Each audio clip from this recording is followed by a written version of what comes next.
کا اعلان نہیں ہے. جی لعنت کا لفظ میں اس میں مفوضہ اور غالیوں نے ایسا کیا ہے. یہ دیکھیں میں آپ سے عرض کروں کہ ہماری تمام یہ ایک کتاب نہیں، میں تو آپ کو اور کتابیں بتا دیتا ہوں. یہ جیسے مثال کے طور پہ میں مان رہا ہوں اس کو، نہیں میں معذرت چاہتا ہوں، اصول کافی، فروغ کافی، تہذیب الاحکام، من لا یحذر الفقی، یہ آپ کی بڑی کتابوں میں سے ایک کتاب ہے. اس کے علاوہ بھی یہ بڑی کتابیں جی، اس کے علاوہ بھی جو ہماری اور ان کتابوں سے لکھا گیا ہے، فقہا نے اس کو لکھا ہے. دیکھیں یہ اذان آپ نے دیکھی ہے نا؟ جی جی، من قال لا الہ الا اللہ محمد الرسول اللہ صلی اللہ علیہ وسلم. جیسے میں معذرت چاہتا ہوں کہ یہ ہے اذان، اس میں جو ہے اللہ اکبر اللہ اکبر اللہ اکبر اللہ اکبر، اشہد ان لا الہ الا اللہ، اشہد ان لا الہ الا اللہ، اشہد ان محمد رسول اللہ، اشہد ان محمد رسول اللہ، حی علی الصلاۃ حی علی الصلاۃ حی علی الفلاح حی علی الفلاح حی علی خیر العمل حی علی الخیر خیر العمل، اللہ اکبر لا الہ الا اللہ. جی دیکھیں اس میں ایک تو میں ہم اصلی والی موضوع پہ آتے ہیں کہ اسلام کے لیے، مسلمان ہونے کے لیے جو ہمارا کلمہ ہے وہ لا الہ الا اللہ محمد رسول اللہ. علی ولا کانا سارا علامتاً للتشیع، ایک علامت کے طور پر اور ایک شناخت کے طور پر یہ شروع ہوئی یہ کلمہ اذانوں میں کہنے. جز کے طور پہ ہمارے علماء، ہمارے فقہا اس کو نہیں مانتے، علامت کے طور پہ مانتے ہیں، نشانی کے طور پہ مانتے ہیں. جیسے صلوات پہلے پڑھنا اذان تو نہیں ہے، سارے مسلمان پڑھ رہے ہیں اس وقت، یعنی اکثر مسلمان جب اذان کہہ رہے ہوتے ہیں تو نبی مکرم پہ درود و سلام پڑھتے ہیں. اذان سے پہلے پڑھ رہے ہوتے ہیں، اذان کے ساتھ پڑھ رہے ہوتے ہیں، اذان کے بعد ایک دعا پڑھی جا رہی ہوتی ہے، تو وہ اذان تو نہیں ہوتی مگر اس کے ساتھ پڑھی جا رہی ہوتی ہے. لیکن سر اس میں تکفیر یا تقسیم، تکفیر بڑا لفظ ہے، میں اس کی طرف نہیں جاتا. اور میں یقین کریں آپ کی بہت ساری کتابوں میں بہت ساری ایسی چیزیں لکھی ہوئی ہیں، چونکہ میں یہ جو علماء سے ملنے کا سلسلہ اس میں جوڑنے کی بات کی ہے. صحیح ہے. سوال میں ضرور کرتا ہوں کہ یہ میرے اپنے سوال ہوتے ہیں، میرا دل کرتا ہے پوچھوں، لیکن اللہ کرے ہم جڑ جائیں. تو کوئی سینکڑوں ایسی چیزیں ہیں صحابہ اکرام کے بارے میں، چاروں خلفائے راشدین کے بارے میں، ایسی چیزیں کہ جو میں نے لی نہیں ہیں، اس میں پڑھی ضرور، لیکن یہ اس میں تقسیم اور کی بات نہیں ہوتی جب آپ اس طرح بات کرتے ہیں. کیونکہ بہت سارے، جیسے ابھی آپ ہمارے ہیں، یہ میں مانتا ہوں کہ آپ ہمارے ہیں اور ہمیں اپنے آپ سے پیارے ہیں. شکریہ. اور یہی شیعہ ہے، شیعہ ہمارے ہیں، ہمیں پیارے ہیں. لیکن اس میں حنفی بھی ہیں، دیوبندی بھی ہیں، بریلوی بھی ہیں. کیا وہ تقسیم نہیں ہوتی کہ خلافت بلا فصل کا اعلان جب کرتے ہیں کہ خلیفۃ بلا فصل جب کہتے ہیں، دیکھیں تقسیم تو اور تکفیر کا تو عنوان نہیں، تقسیم اور جدائی اور تفرد آپ یہ کہنا چاہ رہے ہیں کہ یہ علیحدہ ہو کر رہنا اور یہ کرنا. دیکھیں اصل میں تو ہمارا تو ہدف یہ ہے کہ ہمیں اہل بیت کی طرف لوگوں کو بلانا ہے، ہمیں اہل بیت کی تعلیمات کی طرف بلانا ہے، کیونکہ اہل بیت سے دوری نے مسلمانوں کو اصل چیز سے دور کر دیا اور سالم دین سے دور کر دیا. نبی مکرم اپنے بعد مولا علی کو دے کے گئے تھے غدیر خم کے اندر. ساری زندگی سرکار نے صلی اللہ علیہ وآلہ وسلم نے یا اللہ سمجھایا یا علی سمجھایا، اور امت نے علی کو چھوڑ دیا. تو ہمارا تو مقصد، ہمیں اگر استحباب کے عنوان سے بھی اشہد ان امیر المومنین علی ولی اللہ کہنا پڑا، مستحب کی نیت سے بھی کہنا پڑا، رجا کی نیت سے بھی، قربتاً اللہ کی نیت سے بھی، ہر جگہ ہمیں، کیونکہ تینوں کلمے قرآن کی آیات کے اندر 3 ولایتوں کا اور 3 مولاؤں کا تذکرہ ہے سورہ مائدہ کی 55ویں آیت میں. ہمارے پاس جو دلائل تینوں گواہیوں کے ہیں، یعنی اللہ رسول اور مولا علی کی ولایت کی گواہی، مولا علی کے مولا ہونے کی گواہی، جہاں جہاں ہمیں ملے گی، جہاں جہاں ہمیں ملی ہے تو ہم ہر جگہ اس کو پڑھنے کی کوشش کریں گے تاکہ لوگوں کی توجہ ہو اہل بیت کی طرف. اور اہل بیت کی طرف تو ماتم کا فلسفہ بھی یہی ہے، گریے کا فلسفہ بھی یہی ہے کہ اسی طرح اہل بیت. لیکن سر یہ من لا یحذر الفقی میں ابی جعفر محمد بن علی بن الحسین قمی میں مان جلد اول میں لکھ رہے ہیں، یہ بہت سخت لفظ ہے، لعنت فرمائی. نہیں میں مان رہا ہوں کہ ہماری کتابوں میں چیزیں ہیں، مگر دیکھیں ہر دور کے اندر فقہا نے اجتہاد بھی کیا ہے، فقہا نے اپنے موقف کو روشن بھی کیا ہے. یہ جس دور کے آپ کتاب کا حوالہ دے رہے ہیں یہ تقریباً 1000 سال پرانی کتاب ہے. جی جی. اور آج گزشتہ کوئی 600 سال سے جو فقہا امامیہ کی ایک روش مسلم ہو گئی ہے، جو طے ہو گئی ہے، جو رائج ہو گئی ہے، وہ یہ نہیں ہے، وہ یہ نہیں ہے۔ اچھا، اس کا وہ انکار بھی نہیں کرتے۔ ہمارے فقہا ان روایات کو تقیہ کے اوپر حمل کرتے ہیں، ہمارے فقہا ان روایات کو اس زمانے کے حالات کے اوپر حمل کرتے ہیں کہ اس زمانے کے حالات کچھ اور حالات تھے۔ لہٰذا آج کا جو شیعہ فقیہ ہے، آج ہی کا نہیں، یعنی اب سے کوئی 600 سال سے، وہ اس نظریے کا حامل نہیں ہے، وہ اس سے ہٹ کر سوچتا ہے۔ جی میں آپ کا ٹھیک ہے۔ اچھا، رہ گئی بات یہ کہ تفرد کی طرف جائیں، تو ہم تو تفرد کی طرف واقعاً جاتے ہیں، یعنی اس میں ہمیں فخر ہے کہ ہم تفرد کی طرف جاتے ہیں، مگر لڑانے کے لیے نہیں، بھڑانے کے لیے نہیں، نفرتیں پھیلانے کے لیے نہیں، خوشبو سنگھانے کے لیے، خوبیاں دکھانے کے لیے، محاسن دکھانے کے لیے۔ ہم اگر اس طرح کا کوئی کام کریں گے تو کیا مقصد ہے بھائی آپ کا؟ آپ لڑوانا چاہ رہے ہیں؟ نہیں، ہم اس بات کی طرف توجہ دلانا چاہ رہے ہیں کہ جو زیادہ بہتر، بیسٹ ہے، بہتر ہے، میرٹ کے اوپر ہم بات کر رہے ہوتے ہیں۔ یعنی اغزاکم علی، عالمکم علی، افقاہکم علی، ہر طرح سے علی مولا کے لیے حضرت نے، سرکار دو جہاں صلی اللہ علیہ وسلم نے فرمایا کہ میرا علی ایسا ہے۔ ہم چاہتے ہیں کہ جتنی بھی کمالات اور خوبیاں نبی مکرم صلی اللہ علیہ وسلم مولا علی کی صورت میں دیکھے گئے، امت اس کی طرف توجہ کرے۔ تو اگر ہمیں ایک سہارا بھی مل جائے گا نا، استحباب کا بھی سہارا مل جائے گا، ہم اس سہارے کو لے کر مولا کا ذکر کریں گے۔ جی میں ابھی ولایت و وسائط کی طرف آتا ہوں، لیکن اسی کتاب کا چونکہ ذکر ہو رہا ہے کہ تو اسی کتاب میں لکھا ہوا ہے کہ تھوک کے ساتھ استنجا جائز ہے۔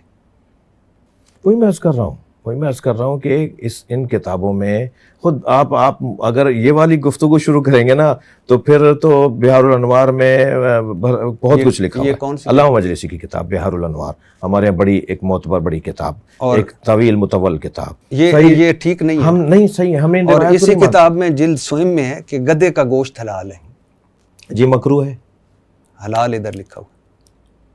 وہی میں عرض کر رہا ہوں کہ اگر فلاں چیز کا خون، فلاں جانور کھانا حلال، تو کتابوں میں ہم نے تو اس کے اوپر دعویٰ ہی نہیں کیا نا صحیح ہے یہ۔ ہاں، میرا موٹا جواب یہ ہے، لیکن آپ نے کہا ٹھیک نہیں ہے۔ نہیں، ٹھیک نہیں ہے۔ اچھا، کیوں ٹھیک نہیں ہے؟ اس لیے کہ ان بزرگوں نے ہر طرح کی حدیث کو نقل کیا ہے۔ جی علی ولی اللہ والی بھی آپ لے لیجئے، اس کو بھی اسی پہ حمل کر رہا ہوں میں ہی نہیں، میرے بڑے بزرگ حمل کرتے ہیں اس بات کو۔ لیکن جب آپ اجتہاد کرتے ہیں تو ان کو تو یہ کتاب چھاپیں تو اس میں کہ یہ ساری یہ تو حسن ہے، یہ رہنے دیں نا، یہ رہنے دیں۔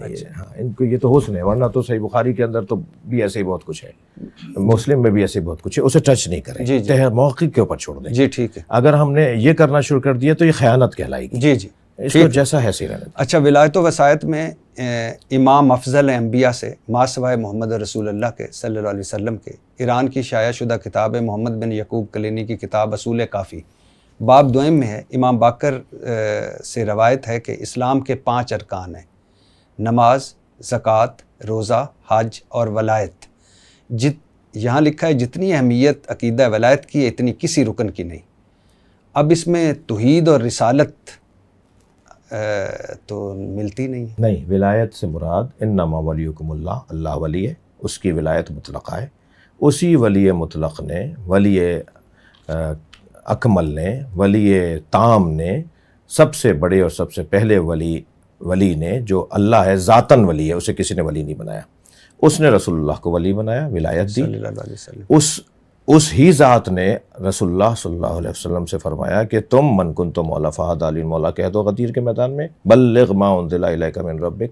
تیسری ولایت منتقل ہوتی ہے مولا علی تک۔ جی، قرآن میں بھی 3 ولایتوں کا تذکرہ ہے، سورہ مائدہ کی 55ویں آیت میں کہ اللہ ولی ہے، اللہ کا رسول ولی ہے، اور وہ کہ جو صاحب ایمان ہے، جس نے نماز قائم کی اور حالت رکوع میں زکوٰۃ دی۔ سب سنی شیعہ نے لکھا ہے کہ حالت رکوع میں زکوٰۃ دینے کا واقعہ مولا علی کا ہے۔ جی جی، اور قرآن نے انہیں ولی کہا ہے، قرآن نے انہیں مولا کہا ہے۔ جی جی، تو اللہ جل جلالہ اور رسول اللہ صلی اللہ علیہ وسلم اور مولا علی، یہ 3 ولی ہیں۔ یہ ولایت کا عنوان تینوں کے اوپر آتا ہے۔ جی جی، یعنی ایسا اس سے مراد ہرگز یہ نہیں کہ ولایت مولا علی مراد، صرف مولا علی کی ولایت مراد۔ جی جی، ولایت کے بغیر یعنی حاکمیت، ولایت کے کیا معنی کیا ہیں؟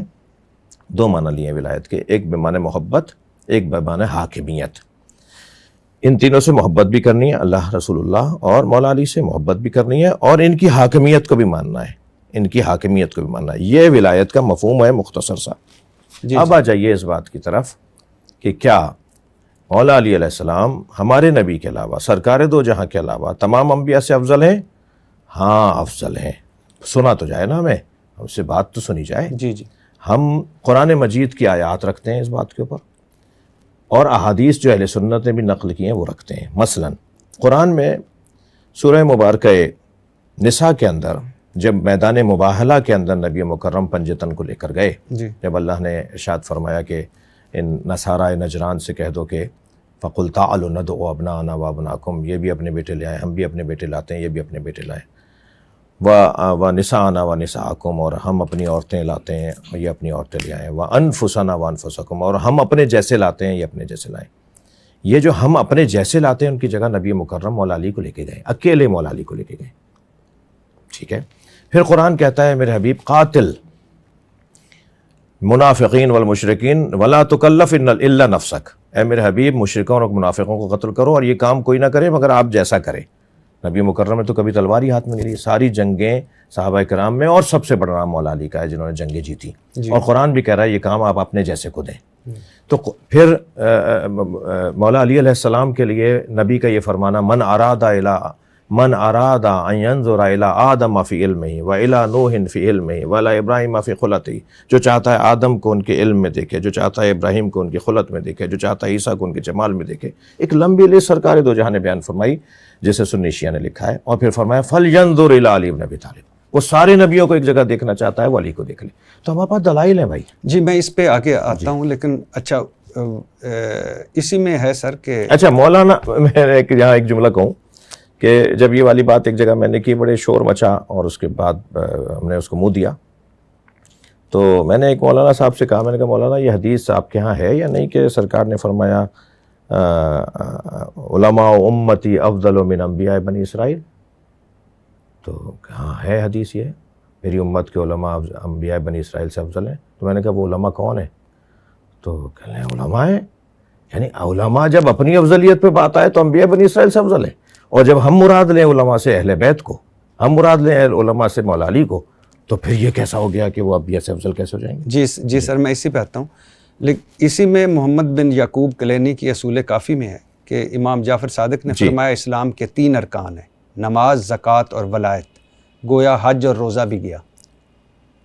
وہی میں عرض کر رہا ہوں کہ ان کتابوں میں ہمارا دعویٰ نہیں ہے کہ ساری حدیثیں ہماری صحیح ہیں۔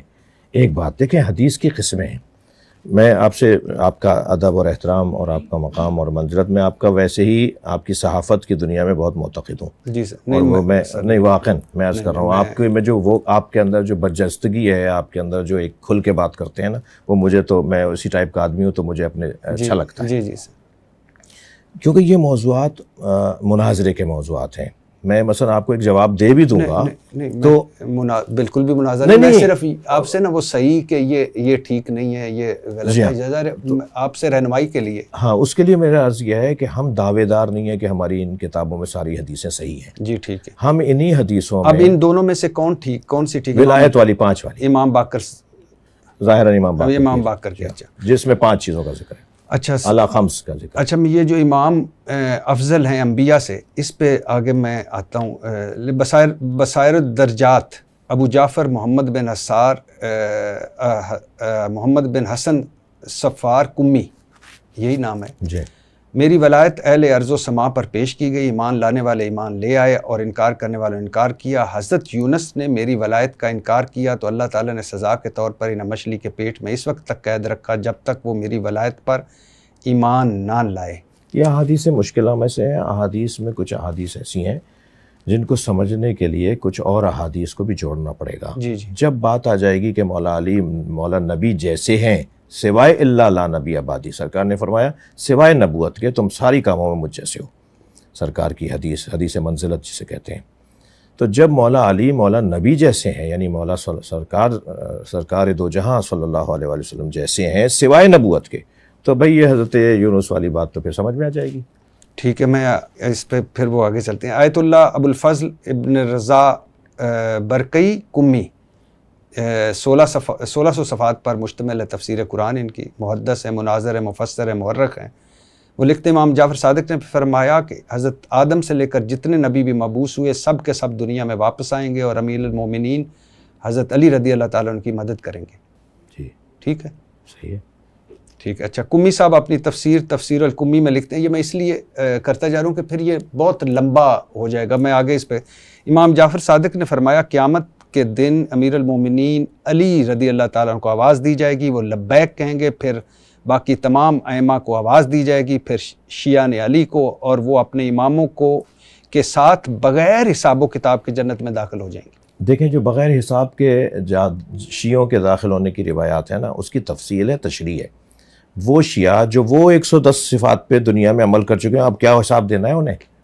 جنہوں نے وہ 18 صفات پر زندگی گزار کر ہتھیلی پہ انگارے کی طرح ایمان بچایا ہوگا، انہیں اب کیا قیامت میں حساب دینا ہے؟ یہ جو بغیر حساب کے جنت میں 70 شیعہ کا لفظ بھی ہے بعض جگہ کہ 70 شیعہ ایسے ہوں گے جو بغیر حساب کے جنت میں جائیں گے، وہ وہی شیعہ ہیں جنہوں نے دنیا میں حساب دے دیا۔ میثم تمار جیسے شیعہ، مقداد رضوان اللہ تعالیٰ علیہ جیسے شیعہ، حضرت مالک اشتر جیسے شیعہ، جنہوں نے حضرت سلمان فارسی رضی اللہ تعالیٰ عنہ جیسے شیعہ، جنہوں نے اپنی زندگی کے اندر پہلے ہی بہت حساب دے دیا، اللہ ان کو انعام دے گا کہ انہیں جنت کی۔ لیکن اب آگے آئیے، ابو عمرو بن محمد بن عمر بن عبدالعزیز کشی کی کتاب اختیار معرفت الرجال معروف وہی رجال کشی میں ہے کہ امام جعفر صادق کے پاس کسی شرابی آدمی کا ذکر کیا گیا جس نے حضرت علی کی محبت میں اشعار لکھے تھے، تو امام جعفر نے فرمایا اگرچہ وہ شرابی تھا مگر علی رضی اللہ تعالیٰ سے محبت کرتا تھا، اور محب علی اگر شرابی بھی ہو تو اللہ اسے معاف کر دے گا۔ جب گردنیں کاٹی جا رہی ہوں، جب الٹا لٹکایا جا رہا ہو، جب ان کے خون سے گارہ بنا کے عمارتیں بنائی جا رہی ہوں، جب علی نام رکھنے پر اتنے کوڑے مارے جاتے ہوں، درباروں سے نکال دیا جاتا ہو، بیت المال سے مال بند کر دیا جاتا ہو، حسن حسین نام لکھنا ممنوع قرار دے دیا گیا ہو، جب علی کا نام لینا ہزاروں نمازوں سے افضل، جب علی کا نام لینا سینکڑوں روزوں سے افضل، کیونکہ ایسے نماز روزے کہ جو تمہیں دین کی تظاہر تو دکھاتے ہوں، تمہارا اسلام تو دکھاتے ہوں، مگر تمہارے اندر منافقت کو پالتے ہوں، تمہارے اندر شیطنت کو پالتے ہوں، تم ظاہری طور پہ تم مسلمان نظر آ رہے ہو، اندر تم کافروں سے بھی بدتر ہو، تو ایسا بندہ جو ان کرداروں میں کمزور ضرور ہے مگر وہ جرأت کے ساتھ کھڑا ہے، کہا مار دو مجھے، میں علی کا نام لوں گا، کیونکہ علی کا نام لینا موت کے برابر تھا۔ یہ وہ اس دور کی احادیث ہیں کہ جس دور کے اندر اہل بیت کا نام لینا اتنا بڑا جرم تھا، اب ایسی کیفیت میں کیا اسے انعام نہیں دیا جائے گا کہ تم نے ٹھیک ہے یہ تمہارے اندر کمزوری، یہ تمہارے اندر کمزوری، وہ تمہارے اندر کمزوری، مگر تم نے اصلی چیز نہیں چھوڑی۔ مجھے آپ بتائیے کہ کیا کتنی مدت تک لوگ شراب پیتے رہے اسلام کے آغاز میں، وہ مسلمان نہیں تھے؟ لیکن بعد میں قرآن نے جب ممنوع کر دیا، نہیں میں یہ ہرگز نہیں کہہ رہا شراب پینا جائز ہے، جب بعد میں اللہ نے منع فرما دی، حرام ہے، حرام بھی ایسا کہ اگر ایک قطرہ بھی وہاں پر گرا ہوا ہو، ایک قطرہ رکھا ہوا بھی ہو تو اسٹیبل پہ نہیں، میری مراد میں کہہ رہا ہوں کہ اس سے پتہ لوگ کیا لیں گے کہ شرابی ہو جو بھی ہو محب علی ہو وہ بخشا جائے گا، وہ اسے سمجھانا پڑے گا، ایسا ہرگز نہیں ہے، کیونکہ جو اپنے پسند کا دین لیتا ہے نا وہ تو یہ بات کرے گا، لیکن اسے بتایا جائے گا آپ اپنی پسند کا دین نہیں لیں گے کہ جہاں میرے مفاد میں ہو تو وہ میں ٹھیک ہے اور جہاں میرے مفاد میں نہیں ہو تو غلط ہے، ایسا نہیں۔ احادیث ائمہ اہل بیت کی کہ جو شخص ہماری محبت پر تکیہ کرتے ہوئے نماز اور روزہ اور عبادات کو ترک کر دیتا ہے اسے ہماری محبت کام نہیں آئے گی، اور جس نے نماز روزہ اور عبادات پہ تکیہ کرتے ہوئے ہماری محبت کو ترک کر دیا ہوگا اسے نماز روزہ کام نہیں آئے گی۔ تو یہ حدیث بھی ہے ہمارے پاس، مگر کیونکہ آپ خاص اس حدیث کی طرف، اس روایت کی طرف اشارہ فرما رہے تھے، تو اس کا جو پس منظر ہے نا وہ حالات ہیں، ٹھیک ہے، ان حالات میں ایک آدمی کا یہی بہت بڑا جہاد ہے کہ وہ اس بد کرداری میں، بدعنوانی میں تو مبتلا ہے مگر اس نے اصلی چیز نہیں چھوڑی۔ پھر فرمایا جو شخص بھی شہادت حسین بیان کر کے خود بھی روئے اور دوسروں کو بھی رلائے اس کے تمام گناہ معاف کر دی جاتے ہیں اور اس کے لیے جنت واجب ہو جاتی ہے۔ بمعرفتنا، حدیثوں میں جو یہ جملے آئے ہیں نا اس میں ایک ناظر اور ایک حاکم جملہ ہے، اور وہ ہے ہمارا حق ادا کرتے ہوئے۔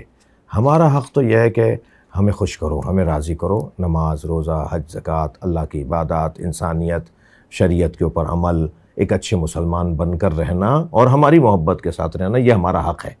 ہم جو کہہ رہے ہیں اسے مانو، ہم تو یہ نہیں کہہ رہے تم سے کہ تم غلط کام کرو اور پھر صرف ہمارا نعرہ لگا دو تم جنت میں، مطلب صرف رونے رلانے سے جنت نہیں ملے گی، نہیں، معرفت اس کی شرط ہے، ورنہ تو ہندو بھی روتا ہے، میں مسجد پڑھتا ہوں، ایک ہندو کے گھر کی مسجد پڑھتا ہوں، عیسائی بھی ماتم کرتے ہیں امام حسین کا، میں تو دعویٰ نہیں کر سکتا کہ جو اللہ کو رسول کو نہ مانتا اور نبی کو خاتم نہ مانتا وہ جنت میں چلا جائے گا، میں تو دعویٰ نہیں کرتا۔ رونا اگر معیار ہے تو اس وقت جو ہے وہ آپ ہر وہ انسان جس کا دل نرم ہوگا وہ حضرت علی اصغر کے مصائب سنے گا تو رو پڑے گا، وہ تو رونا اگر معیار ہے تو غیر مسلم بھی، میں خود کئی جگہ جاتا ہوں تو یہ معیار نہیں ہے۔ ہاں رونا ہماری حق معرفت کے ساتھ، ہماری معرفت کے ساتھ، ہماری اطاعت کے ساتھ جب ہمارے مصائب پہ کوئی گریہ کرے گا تو اس کے لیے جنت نازل۔ کتاب الکافی ہے، آپ کی معتبر ترین کتاب ہے۔ اس کتاب کو میں نے جب میں پڑھ رہا تھا تو مجھے پتہ چلا کہ 20 سال میں لکھا گیا، 3 حصوں پر مشتمل کتاب ہے، اصول کافی، فروغ کافی، روضہ کافی۔ محمد بن یعقوب کلینی اپنی اس کتاب الکافی میں روایت کرتے ہیں کہ امام کو ہر چیز کا علم ہوتا ہے، جب کسی بھی واقعے کے متعلق جاننا چاہے انہیں فوراً معلوم ہو جاتا ہے۔ نیز ہر امام اپنی موت سے آگاہ اور اس سلسلے میں بااختیار ہوتا ہے، جب تک وہ خود نہ چاہے اس پر موت واقع نہیں ہو سکتی۔ اور امام جعفر صادق مطبوع ایران اصول کافی میں، جو کچھ آسمانوں اور زمینوں میں ہے مجھے سب اشیاء کا علم ہے، جو کچھ جنت دوزخ میں ہے مجھے اس کا بھی علم ہے، اس طرح مجھے گزشتہ واقعات اور ہونے والے واقعات کا بھی علم ہے۔ بالکل صحیح ہے، صحیح، اچھا۔ اور کلینی نے امام علی رضا شیعہ آپ لوگوں کے 8ویں امام سے روایت کرتا، ہمارے بھی یعنی قابل احترام ہیں، سب کے 8ویں امام سے روایت کرتے ہیں کہ انہوں نے فرمایا، ہم اللہ کے امین ہیں، ہم لوگوں پر نازل ہونے والے مصائب و مشکلات سے آگاہ ہوتے ہیں، ہم شکل دیکھ کر ہی کسی کے مومن یا منافق ہونے کا اندازہ لگا لیتے ہیں۔ صحیح ہے، صحیح ہے۔ اب غیب کا علم اور قرآن کیا کہتا ہے؟ سورہ نمل میں ہے، آسمانوں اور زمینوں کے غیب کا علم اللہ تعالیٰ کے سوا کسی کو نہیں۔ سورہ الانعام میں ہے، اللہ تعالیٰ ہی کے پاس غیبی امور کا علم ہے، اس کے علاوہ انہیں کوئی نہیں جانتا۔ اللہ تعالیٰ نے حضرت محمد صلی اللہ علیہ وسلم کو حکم دیا کہ آپ اعلان فرما دیں میں تم سے یہ نہیں کہتا کہ میرے پاس اللہ کے خزانے اور نہ ہی مجھے غیب کا علم ہے، اور نہ ہی تم سے میں یہ کہتا ہوں کہ میں فرشتہ ہوں۔ سورہ الاعراف میں ہے، فرما دیں میں اپنی ذات کے لیے نفع نقصان کا اختیار نہیں رکھتا مگر جس قدر اللہ چاہے، اور اگر مجھے غیب کا علم ہوتا تو میں زیادہ سے زیادہ منافع حاصل کرتا اور مجھے کوئی گزند نہ پہنچتی۔ میں اہل ایمان کے لیے بشیر، خوشخبری اور نذیر ڈرانے کے سوا کچھ نہیں۔ سورہ لقمان میں اللہ کے پاس ہی قیامت کا علم ہے، وہی رحم مادر کے اندر جو کچھ ہے اس کا علم رکھتا ہے، کسی شخص کو علم نہیں کہ وہ کل کیا کمائے گا یا کھائے گا، اور کسی کو معلوم نہیں کہ اسے کس مقام پر موت آ گھیرے گی، بلا شبہ اللہ ہی تمام امور کو جاننے والا اور باخبر ہے۔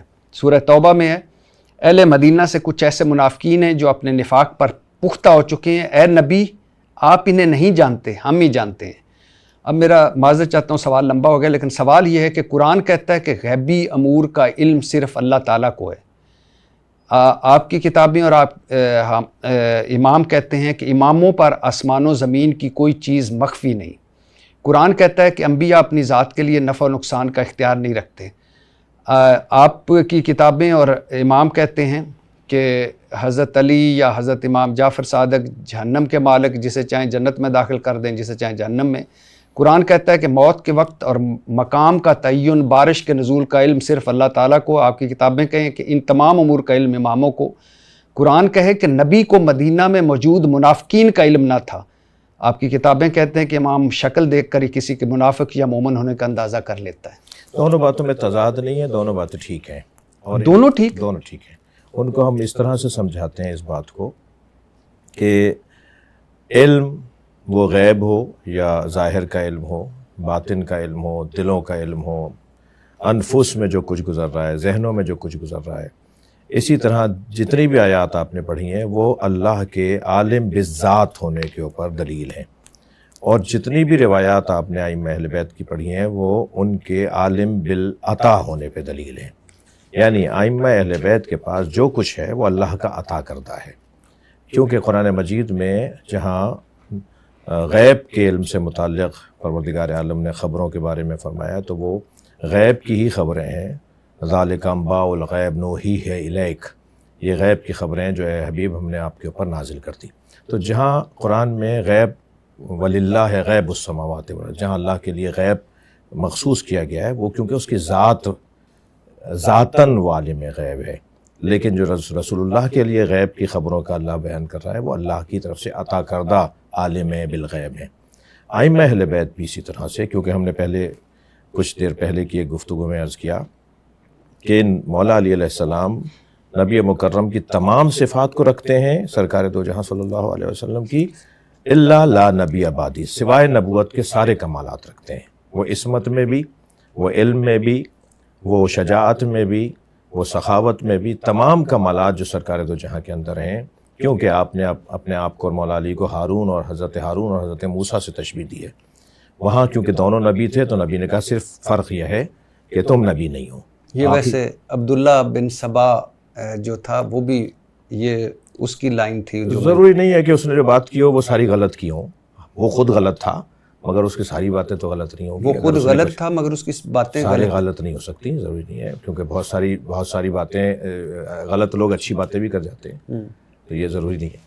تو اور ہم عبداللہ ابن سبا سے نہیں لے رہے ہیں، کیونکہ یہ جو روایت ہے جو حدیث منزلت ہے ہارون علیہ السلام اور حضرت موسیٰ علیہ السلام سے متعلق، یہ تو سنی شیعہ کتابوں میں عبداللہ ابن سبا ہی کیوں ہم یاد کر کے اس کو دہرائیں گے، ہم تو اور علماء کا اس میں حوالہ دیں گے۔ انبیاء کرام کے پاس، ائمہ اہل بیت کے پاس جو کچھ ہے وہ بالعطا ہے، اللہ کے پاس جو ہے وہ بالذات ہے، تو مسئلہ ہی حل ہے، جھگڑا ہی حل ہے، کوئی اختلاف ہی نہیں ہے۔ وہ جو کچھ کہہ رہے ہیں یہ ہمارے پاس ہے، یہ ہمارے پاس ہے، یہ ہمارے پاس ہے، یہ اللہ کا دیا ہوا ہے۔ جی سر، وہ تو اس میں تو کوئی شک نہیں، لیکن قرآن کہتا ہے کہ جیسے اہل مدینہ میں سے کچھ ایسے منافقین ہیں جو نبی صلی اللہ علیہ وسلم کو مخاطب کر کے، اہل مدینہ میں سے کچھ ایسے منافقین ہیں جو اپنے نفاق پر پختہ ہو چکے ہیں، اے نبی آپ انہیں نہیں جانتے، ہم ہی جانتے ہیں۔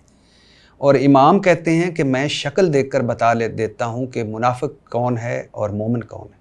دیکھیں، وہ جو اللہ کہہ رہا ہے کہ ہم ہی جانتے ہیں وہ آپ نہیں جانتے، تو اس کا مطلب ہرگز یہ نہیں ہے کہ نبی نہیں جانتے، نبی ذاتاً نہیں جانتے، ہم آپ کو بتاتے ہیں تو آپ جانتے ہیں۔ ایسے ہی مولا علی علیہ السلام بھی جو فرما رہے ہیں، خود نبی فرما رہے ہیں، جب صحابہ کرام نے آ کے کہا کہ نئے لوگ مسلمان ہو رہے ہیں، ایک بڑی تعداد لوگوں کی مسلمان ہو رہی ہے، ہمیں نہیں اندازہ ہو پا رہا کہ یہ منافقین ہیں یا واقعاً سچے مسلمان ہیں، تو حضرت نے فرمایا کہ ان کے سامنے علی کا ذکر کیا کرو، ان کا چہرہ بتائے گا کہ مومن ہے یا منافق ہے۔